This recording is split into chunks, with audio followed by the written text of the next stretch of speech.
In this video, we're going to show how to do the basic operations of a mini excavator. This machine's a Cat 301.8, so it's a 1.8 tonne mini excavator with enclosed cab. On these newer machines, you have the keys, which you don't put in anywhere. It's like a fob system, so you can just stick them down there or in your pocket.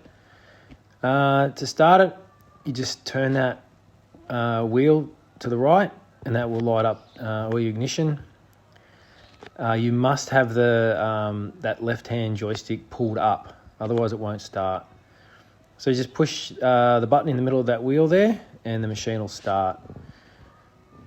Now, once you want to actually start doing some functions, now you pull the joystick down.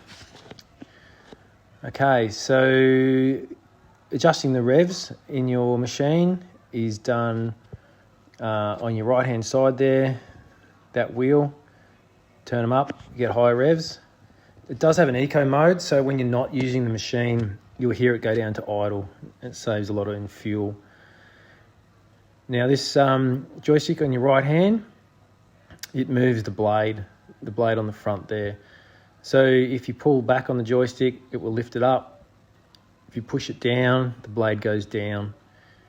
And there is that little rabbit symbol on the top of the joystick. That's for it speeds up your movement when you're tracking anywhere using the tracks. So left-hand joystick, slew left.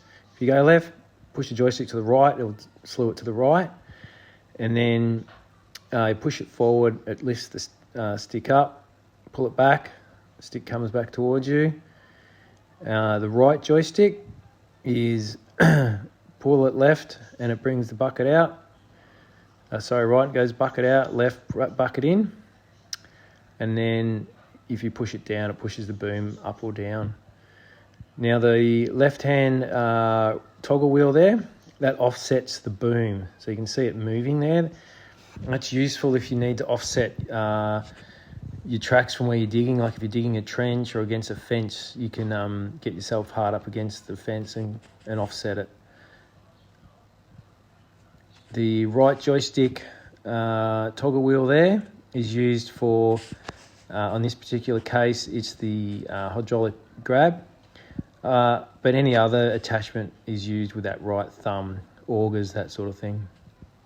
Okay, to move the machine with the tracks is you push these two sticks forward if you want to go forward, back if you want to go back, left and right you just push one at a time.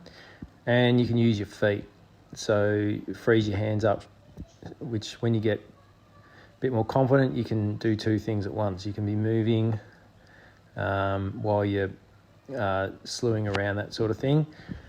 You can go backwards by putting those two pedals down and use your heels to push down, and then you can see you can move the bucket while you're moving your tracks.